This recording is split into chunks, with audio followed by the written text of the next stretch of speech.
À l'entame de mon propos, je voudrais d'abord exprimer toute ma gratitude à son Excellence, Monsieur le Président de la République, Monsieur le Président Macky Sall, pour la confiance renouvelée qui a été placée par lui en ma modeste personne.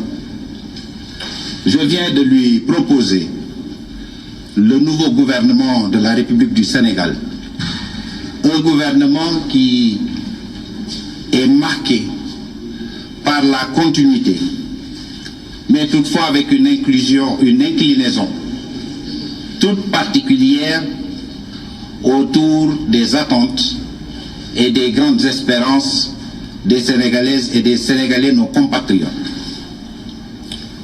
Ces espérances sont d'abord des espérances en matière d'emploi.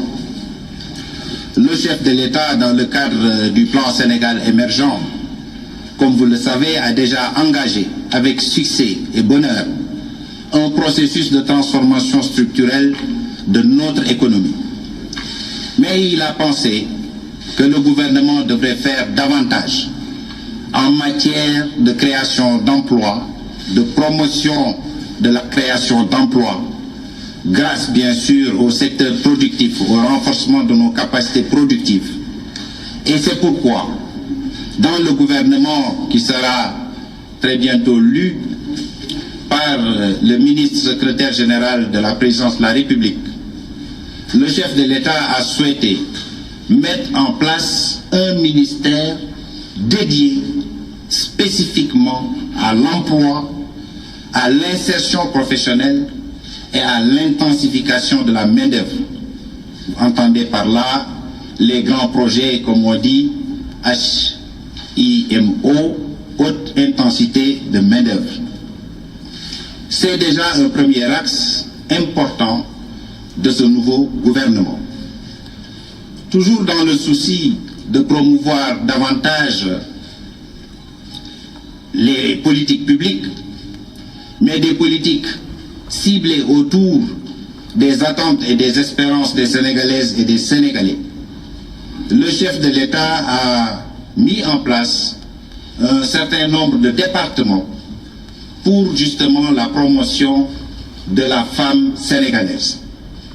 Il y a d'abord, bien entendu, le ministère de la Femme et de la Famille, mais il a souhaité également mettre en place un ministère dédié à la protection de l'enfance sénégalaise, et bien entendu, qui sera adossé, cette protection de l'enfance, à la bonne gouvernance.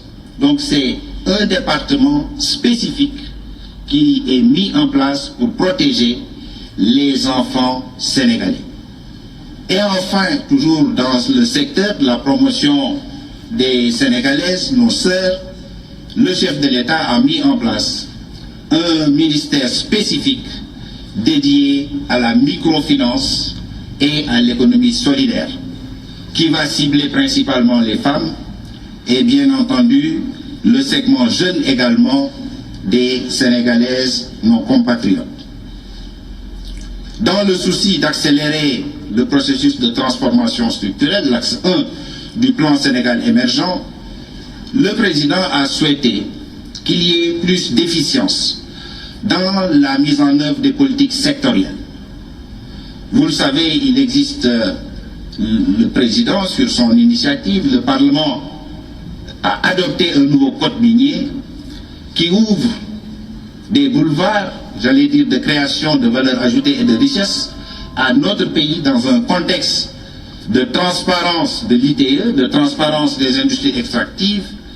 C'est pourquoi le président de la République a dédié au secteur minier un ministère spécifique, mines et géologie. Et bien entendu, qui dit transformation structurelle, dit industrialisation.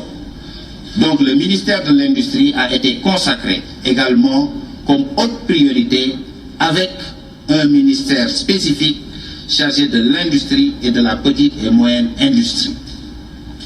Il en est de même dans toujours ce souci d'accélérer les capacités productives du pays, le président de la République a souhaité apporter une haute priorité à un secteur qui mérite une attention toute particulière, le tourisme.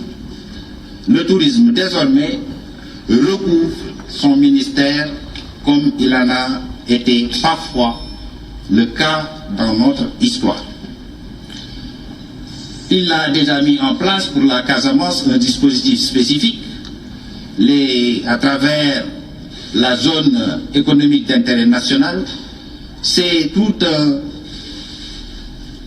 besoin de modernisation et de mise à niveau qui a été exprimé par le secteur privé, et c'est pour répondre à ces attentes du secteur touristique, le secteur privé national, que le chef de l'État a souhaité consacrer à ce secteur phare un ministère spécifique.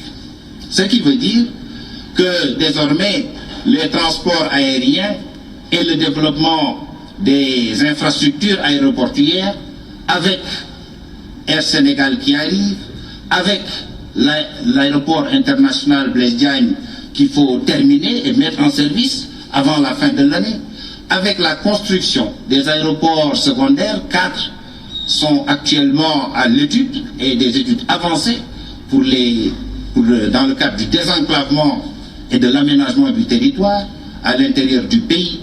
C'est autant donc de travail qui va être assigné au ministre chargé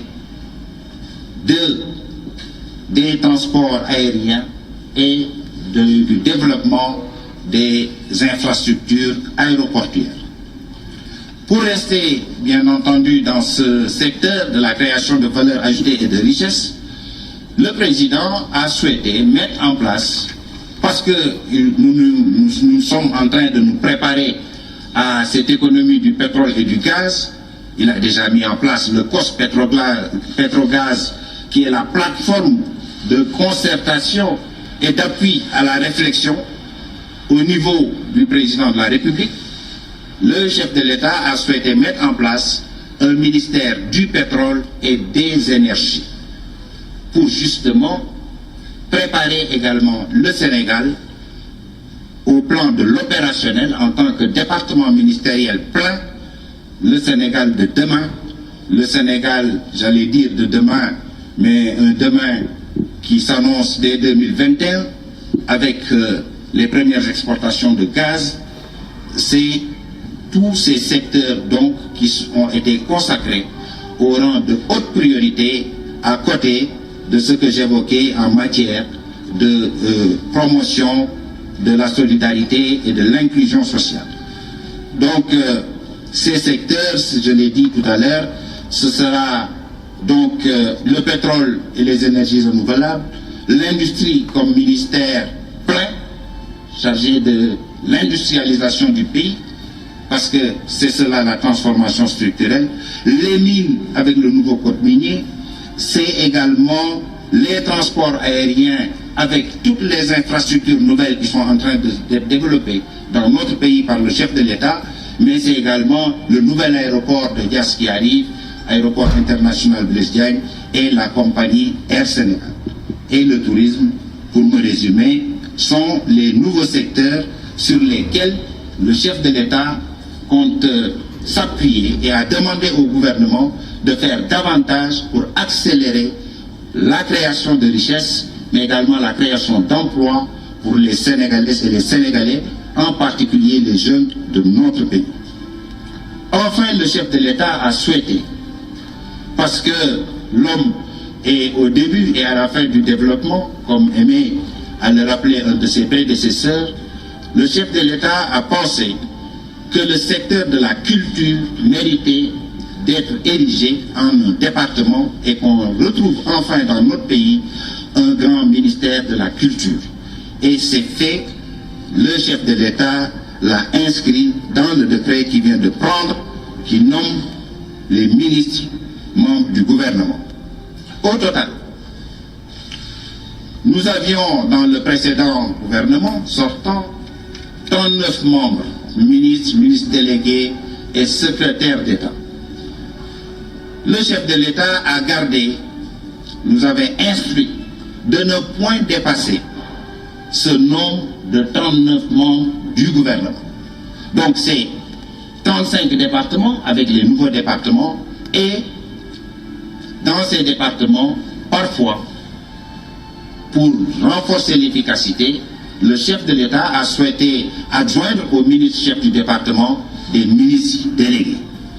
Nous avions 6 femmes dans le précédent gouvernement. Le chef de l'État, justement, parce qu'il consacre une haute priorité à la femme sénégalaise, vient de nommer 2 femmes de plus, et dans ce gouvernement, nous avons 8 femmes. Au total, comme il nous l'a dit tout à l'heure, la mission continue. À présent, je vais laisser le ministre secrétaire général de la présidence de la République s'adresser à vous, chers journalistes, pour donner lecture des membres du gouvernement, après quoi je pourrai résumer tout ça en Wolof. Je vous remercie.